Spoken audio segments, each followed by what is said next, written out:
So if you're a WNBA player, and believe me, I've coached the best. So what kind of impact is this rookie class having in the WNBA? How do you think Clark is handling this? I think she's handling great. I think she talks a lot of and she gets a lot of back. So she deserves everything she gets because she gives it as good as she gets it. She's just not built for the physicality of this league. So there's a lot of learning curve. But for these ridiculous fans who had her slotted as the next Diana down, they're out of their mind. Okay, so the kid was set up for failure right from the beginning.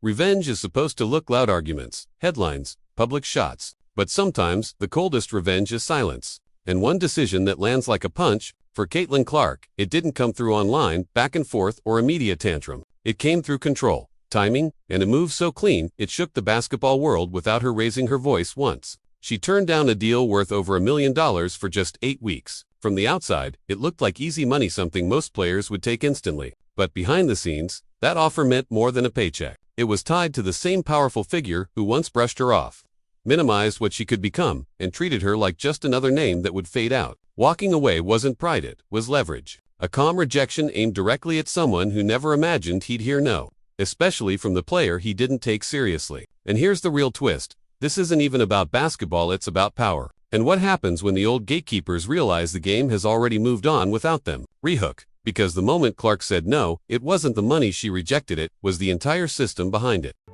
Clark, step back three. Oh, she hit it and draws the foul.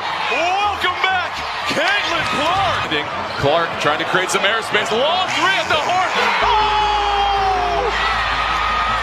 Basketball was only the surface layer, because influence is the real currency. This moment wasn't just a headline. It was a signal that the balance of power is shifting. Power doesn't get handed over politely. Sometimes it gets taken through patience, restraint, and perfectly timed refusal. That decision costs real money, but it cracked a long-standing image and exposed how fragile old authority becomes when new stars stop playing along. None of this was random. It was precise, intentional, and impossible to wave away. Every slight, every dismissive comment, every sideways compliment was quietly building toward one unavoidable collision. Rehook. And once you see who the collision is really with, the entire story changes. Right. This kid's on the wrong team. She's got the wrong skill set to handle the physicality of that league. And she's a rookie. The wild part is Caitlin Clark didn't chase revenge. She didn't need to. She stayed locked in, kept torching scoreboards, kept breaking records, and let time do what time always does, turn disrespect into regret. And then it happened. The same man who overlooked her years earlier came back around with an offer in his hand. When that moment arrived, Clark didn't hesitate. No pause, no second guessing. Because what followed wasn't about a league opportunity, it was bigger than any rivalry, and way bigger than money.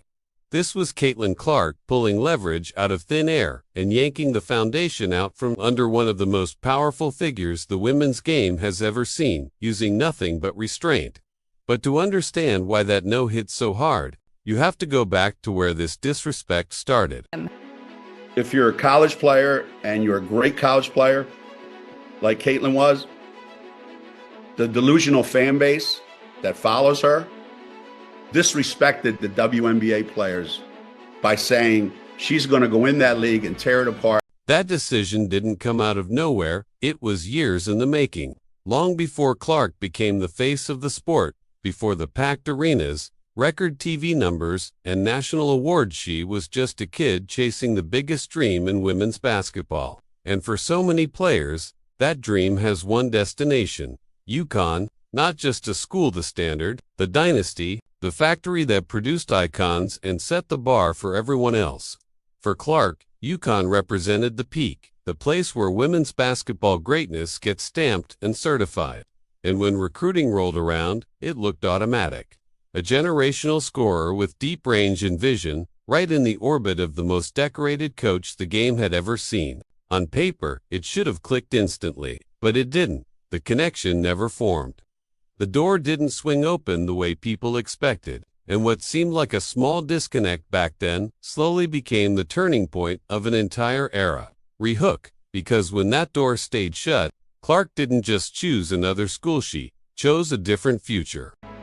This rookie class isn't even one of the best rookie classes in the last 10 years. but they've been put out to be that because the way social media is today. The message to Clark was loud without anyone even saying it directly. She wasn't the priority. And when people asked why, the explanation revealed just how comfortable the power structure was at the top. The reasoning sounded fine.